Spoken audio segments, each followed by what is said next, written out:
The following program is an opinion program. The opinions expressed by the hosts and guests of this program are not the opinions of the management, staff, and advertisers of this station. Please direct all criticism, concern, and adulation to the hosts of this program.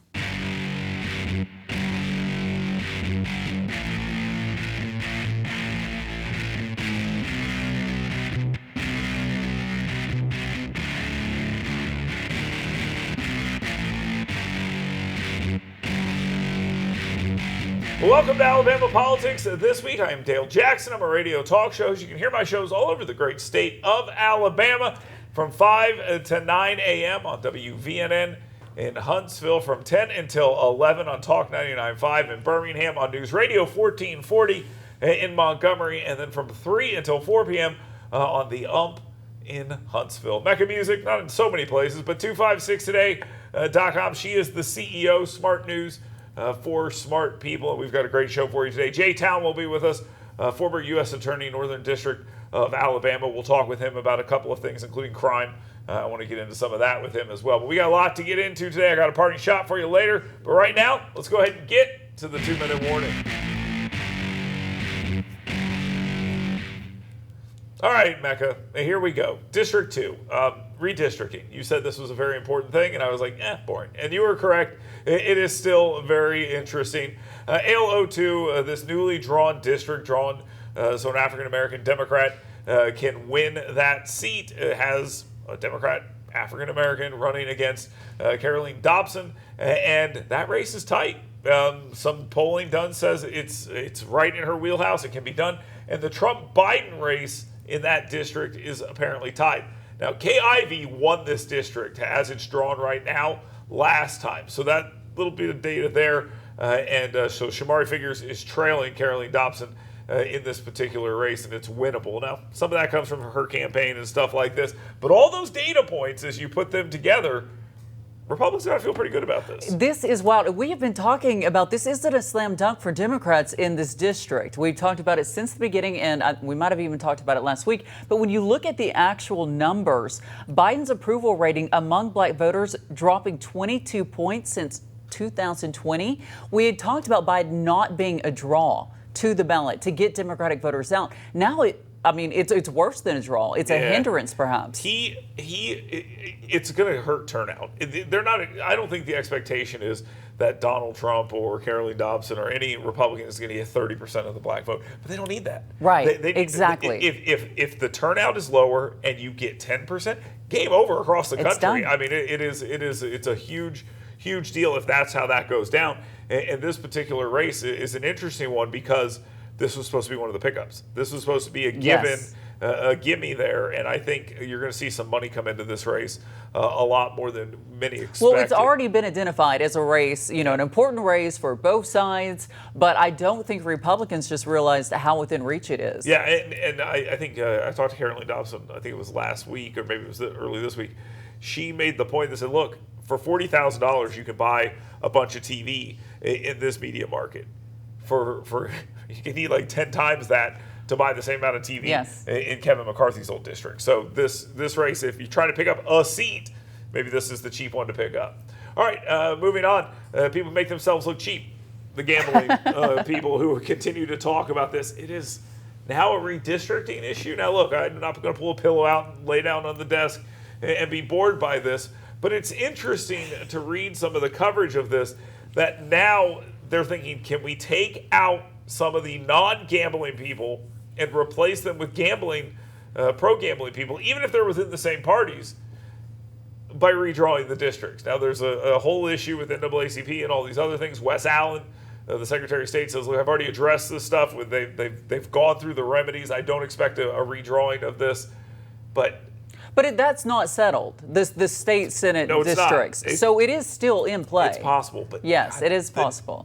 But the long game play that they're conjuring up is very, very unlikely to happen. And if it did, for it to happen favorably for them is even longer odds. State-funded media and state media-adjacent individuals in the state are just trying to figure out a way to get to gambling. That's what they're trying to do. And the state wants the money. The special interests want the money to spend on their particular projects. They cannot help themselves but look like pathetic, thirsty little worms trying to get in here and get this done. But I tell you, I talk to lawmakers, and they tell me I'm turned off. They're like, I'm done with this. I don't want to deal with it. They're losing people that would have supported it, and the things they're talking about changing are not going to change it. Garland Gudger, the senator from Coleman, said we're going to put the same bill up, and and lawmakers are like, nope. So what is funny, they're saying, oh, but it's only one vote, it's only one vote. It's not one vote. No, it's not one vote. And to get all the votes that you got back to the table, Because every time you change something, another person yes. goes, well, I'm not good with that. Yes. Yeah. Or 10 more, or right, 5 more. Like there's Medicaid expansion language in here that Republicans are not going to go for. There's just a whole bunch of stuff that they don't like. What is it? The House bill they're talking about? Is it the Senate? Is it the compromise? All of this stuff. But it is not a redistricting So what is issue. the point then to bring this up, to make this an issue, to talk about it as a possibility? They're just trying to beat it into people's brains. So it's always on people's mind. Maybe so people just go, shut up, Dale, stop talking about it. Maybe that's what it is. All right, moving on. Let's talk about the Literacy Act. They cooked the books. Okay, it's a question mark, but they cooked the books. There's no other way to put this. I came on this program and I said, hey, 91% of Alabama's third graders are reading at grade level. That's amazing. That's great. We should praise these people. Blah, blah, blah. Turns out that's not the case. Oddly enough, while discussing reading, Alabama's educators misread the stats. And we're supposed to take them seriously on this. Now, Becca, you laugh because it's a funny way of wording it. It is. But the reality is, it wasn't 91% of reading What's at the grade number? level. It's 77%. And how great is that? It's up. It's up from 68. It's fantastic. Right, but is it up as much? No, did they but have it to is do a- this? it's a Did they have to do this? No. My point in all of this is the numbers we had were good, and you could have framed this in such a good way. Because here's what I would have done. Oh, please Instead tell of me. lying and cooking the books, what I would have done is I would have said, look, we went from 68 to 77% on reading at grade level. That's amazing. Congratulations, everyone did a great job. And then there's a big gray area there that's like 14% or whatever, and that gets you to the 91%.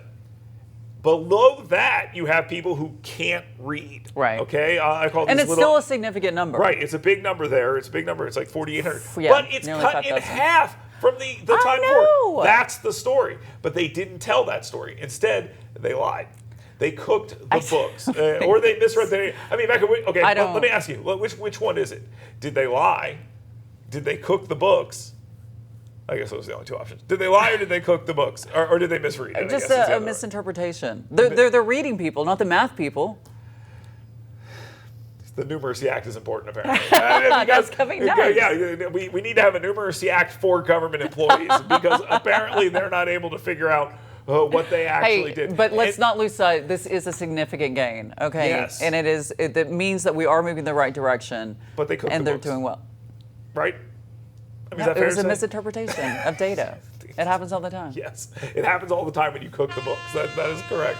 It's also called lying. All right, let's move on. A commutation. Let's talk about a commutation. It was kind of funny.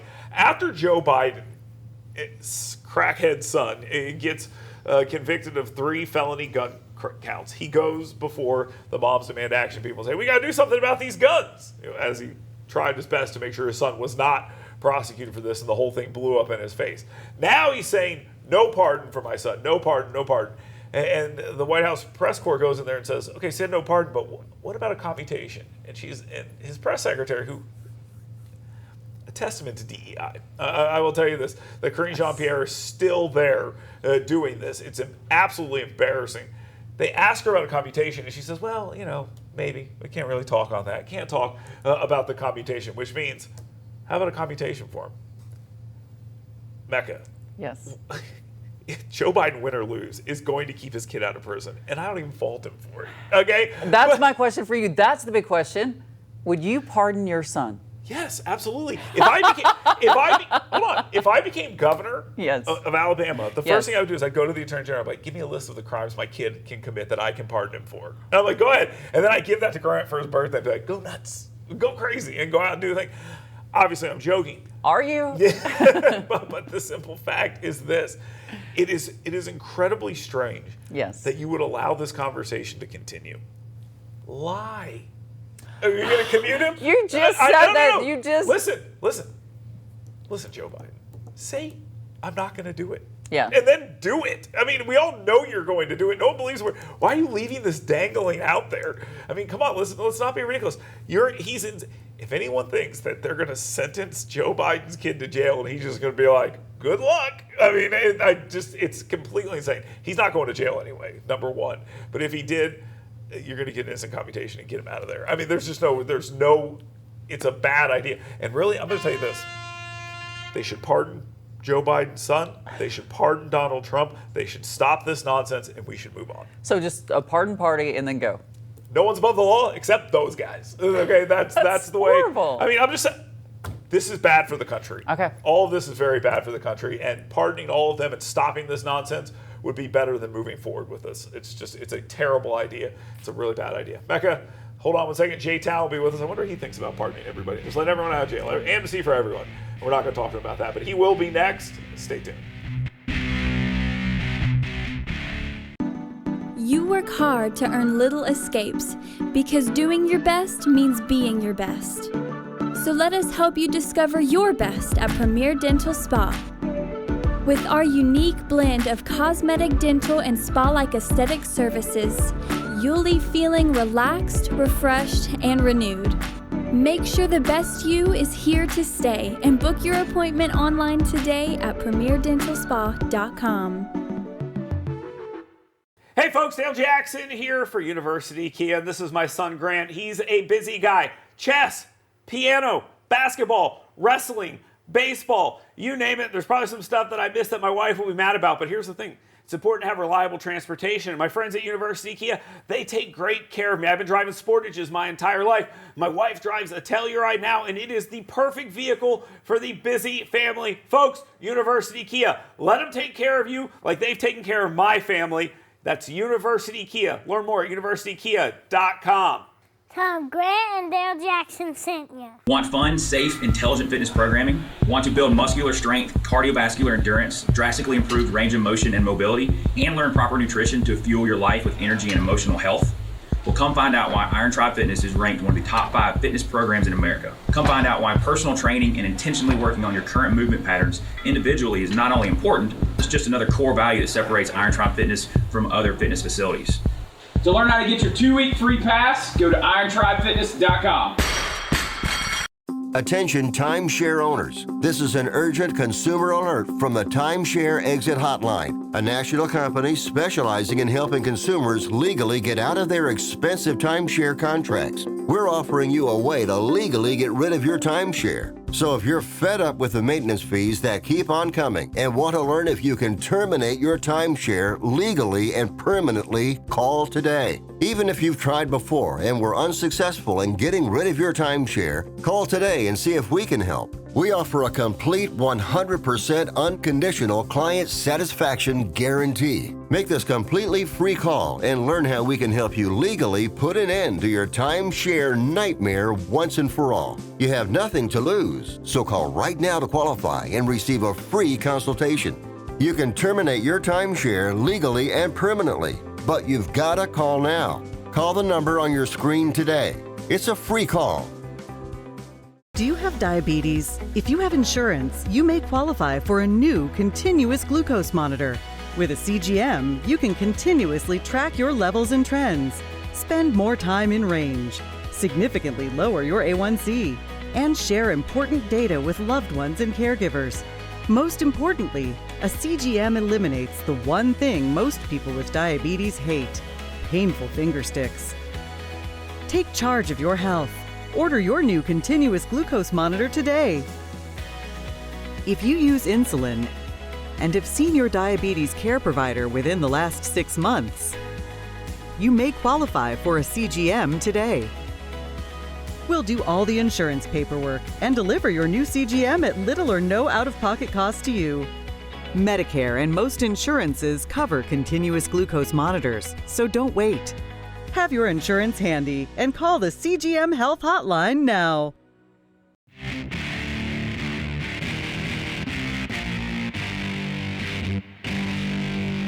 Welcome back to Alabama Politics This Week. I am Dale Jackson. With me, as always, Mecca Music. And our guest this week is Jay Town. He's a former U.S. attorney, Northern District of Alabama. We always appreciate him coming on the program and discussing law matters with us. Jay, I want to start here on this whole thing about Steve Bannon going to jail for contempt of Congress, and then Congress wants something from the DOJ, and Merrick Garland says, nah, we're not going to give that to you. But he is not in the same situation. We've had Eric Holder, we've had Jim Jordan, we've had William Barr, we've had a whole bunch of different individuals. It was argued to me today, or this week, that guys like Steve Bannon don't have any protections. Like, you have protection as a member of Congress, protection as a member of the administration. Is that the only difference here when you show some contempt of Congress, where you might be in any jeopardy? It sure seems like it. Remember, Steve Bannon claimed the same executive privilege that Merrick Garland is claiming now. And Bannon was not prosecuted until Trump left office and a new DOJ and a new Attorney General took over. So, Merrick Garland is treading in significantly perilous water here by not providing something that is very easy to provide. I mean, you remember, Congress just needs to have a reason. It doesn't have to even be their number one reason, but just a legitimate legislative purpose to seek whatever they seek from the executive branch. And in this case, they have about 20. And so I think that Merrick Garland is making a mistake by not providing this audio tape, which I think will very clearly demonstrate the mental acuity that was sort of the subject matter of Special Counsel Hur's report and conclusions. Well, I mean, not showing it, I think, gives you the answer that I guess they're seeking anyway. So it's sort of a double jeopardy here. You're damned if you do, if you're damned if you don't. Is there a potential here, Jay, for like an arms race in this situation? Let's say Donald Trump wins, and then like, oh, look at all these people who didn't want to respond to subpoenas. Do you then see his DOJ going after them? I mean, I know we have the president saying, I've got F-15s, all you have is guns, but Donald Trump is somehow threatening people and acting unruly. Is there an arms race about to start here on this? Yeah, well, Biden surrendered to the Taliban in Afghanistan, and they don't have F-15s either. Okay. I'll just simply say that I hope not, Dale. I don't think that the continued arms race or lawfare needs to continue after Trump wins. I think that since it is his last term, prosecuting political enemies is wrong, no matter which side does it. It's possible, though, that the new DOJ could look at the more serious contempt of Congress charges, or those who committed perjury while testifying before Congress. I think those are legitimate charges. But I hope that we don't see a lawfare administration. And, Trump has said as much recently that he's not interested in that. I do think there's some members of the current administration, or maybe they just recently left, that definitely deserve a good look. But I don't think it should be tit for tat, and we're going to now prosecute Joe Biden for possessing classified materials. I just don't feel like that's good for the country. Well, I think that's probably the path in which we're heading down, if you're asking me, but no one is. Let me ask you this, Jay. I saw something you had written online, and there seems to be a movement right now in some of the national media to be like, crime? What crime? There's no crime. There's no crime going on. Which before they tried inflation. What inflation? There's no inflation going on. This argument that crime is down significantly, are they cooking the books? Well, so there's a couple of things going on. First of all, the crime rates that come out through NIBRS or the UCR data, the Uniform Crime Rate Statistics, the FBI doesn't go around and collect that data. That data is provided to them, and it is what it is. It's not manipulated once it gets to the FBI. They don't adjust, for inflation. The data is what it is. And when 40 to 50% of all local and county agencies don't report accurate data or any data at all, then the crime report, of course, crime's going to appear to go down because less crimes are going to be reported. but that's not accurate. And so when you go to what's called the National Crime Victim Survey, you do see that in the latest one is the 2023 report, but you do see that crime is up in every category. And in 2023, yeah, murder rates were down. That's correct. After a record year in 2022, the 21, 22, and 23 under Biden are 3 of the 4 most murderous years in American history. So to take a victory lap after you've set the record for a bad thing, and now you're still in the top 5 for the same record of bad things, it just seems a little bit gratuitous to me. So you're not saying it's a failure of reporting, it's just a way that the data is collected.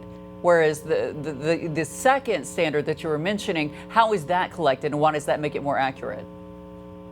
Well, so the FBI they just wait for the data to come in. It's the local agencies that underreport their data because, if you're the mayor of Memphis, Tennessee, and you want to suggest that crime is going down, you find ways to manipulate that data. A robbery becomes a theft. Well, violent crime then, there's a -1 in the violent crime category. If you have unsolved murders, how do we know it wasn't self-defense? Well, we're not going to report those as murders then until we know for sure. And then you can spread those out over a period of years, quarters. And so I think that's part of what the problem is. Victims tend to, Mecca, one of the crime statistics that, everyone should pay attention to is motor vehicle theft.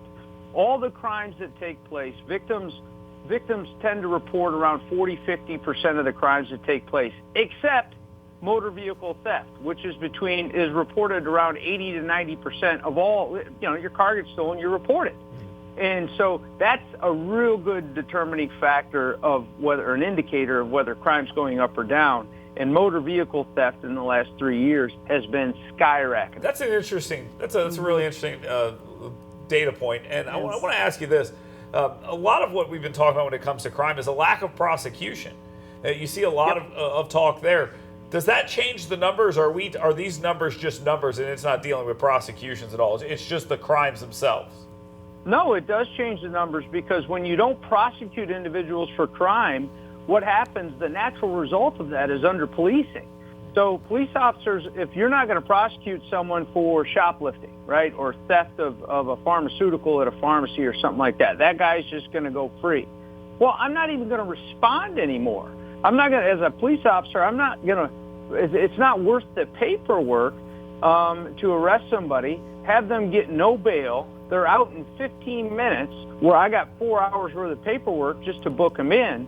And then they're out committing more crimes a half an hour later just to be released without bail again. So, pretty soon you just stop arresting these people, and then that crime stat doesn't appear any longer, and lo and behold, crime goes down, theoretically. In the world of political journalism, it starts in Washington, D.C. and New York in that little bubble there, and then it takes the sewer lines down to the political journalism in the states, and they sort of start telling the same story. One of the things Alabama's sewer merchants are doing right now is talking about how Alabama is actually more dangerous than New York. Do you believe that? Do you believe that? I think the answer's there, but give me your response to that. Yeah, no, that's just simply not true. And Gavin Newsom has tried to sort of pull this off as well, saying that red states are more violent than blue states. Nobody tracks crime statistics on a state-by-state basis. It's all tracked at the local level. It's meaningless otherwise. Madison, Alabama can't possibly be in the same pile of crime as Birmingham, Alabama. That wouldn't make any logical statistical sense. And so you have to do it city by city or even county by county. But the red state, blue state nonsense is it's just made up because their populations are so much greater. But when you get into LA and San Francisco and New York City and Albany, if you were to take New York and California, the crime rates are through the roof. And then when you get to red states like Louisiana, well, it's a pretty law-abiding state till you get to New Orleans, which has a Democrat mayor and a Democrat DA. same with Memphis, same with Philly, same with Chicago, same with New York, same with LA, San Francisco. So St. Louis. There's a reason why these cities are doing so poorly, and it's leadership. Gotcha. And yeah. J-Town, thank you very much. Hey, great point. That answers my Jay. question. Exactly. J-Town, former U.S. Attorney, Northern District of Alabama. We appreciate him being here. Mecca's leaving, so the show's going to get so much better on the other side when I bring you my parting shot. Stay tuned.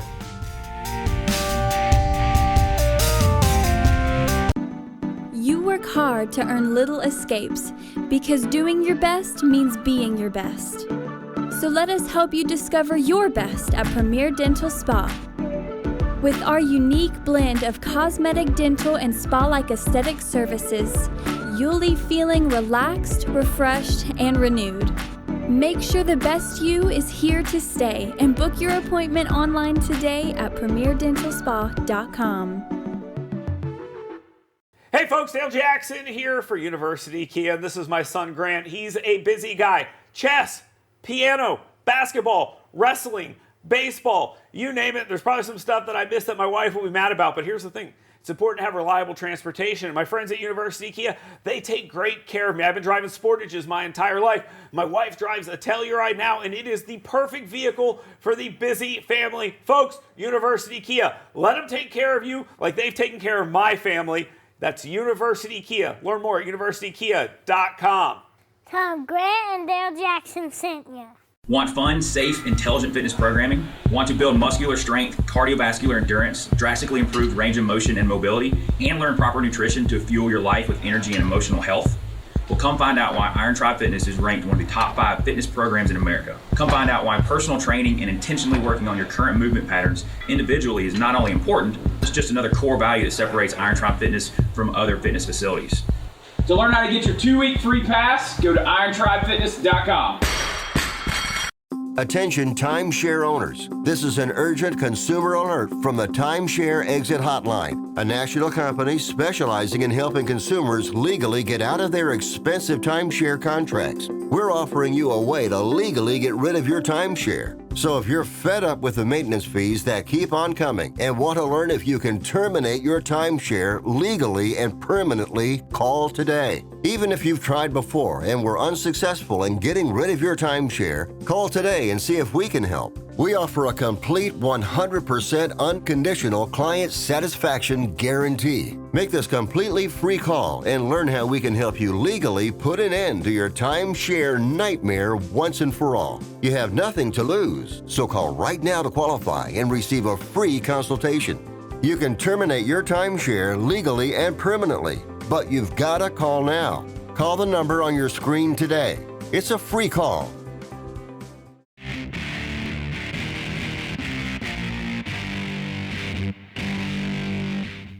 Welcome back to Alabama Politics this week. I am Dale Jackson. Thank you very much for being here. We'll jump into the parting shot here in just one moment. But before we do that, let me remind you, head on over to yellowhammernews.com. Sign up for the 7 things you should be talking about today. And every day, Monday through Friday, you get an email from me telling you those 7 things you should be talking about today. It's very simple. yellowhammernews.com. I also post videos there every day, so you can check that out right there. Right now, though, let's go ahead and get to that parting shot. My parting shot this week is directed at the people who are trying to compare what is happening at the Alabama Political Reporter, a blog that very few of you even know exists, and other political websites in the state. There is an issue here that a lot of people seem to be raising against how some of these entities are funded. Well, let me help you out, okay, because I work at one of them, and I will tell you right now. What the Alabama Political Reporter is doing is called grifting. They are using... It appears, based on the reporting of 1819 News, that their connections within the state government to get money, about $100,000 so far this year, from various entities, including the Alabama Department of Corrections and ALDOT, in order to soften their coverage of those entities. Now, there are other entities out there, like the site I work for, yellowhammernews.com, where what we do is we take advertising and then we create content people want, and then they see that advertising, and that's how it works. They're not the same thing. And they're trying to make this into sort of the same thing as a defense shield. Doesn't work. Don't listen to that nonsense. And I'm telling you as openly as possible that is not what's happening here. These people allegedly are seeking out government contacts in order to get government money, taxpayer money, in order to soften their coverage. That's wrong, and that's not be happening, and you should speak out against that. And Governor Ivey and other legislative leaders, you all need to make sure this doesn't go on, because if your heads of your departments are doing that, they're doing something wrong. Thank you very much for being here. Thank you very much for watching and listening to Alabama Politics This Week. We'll talk to you next week.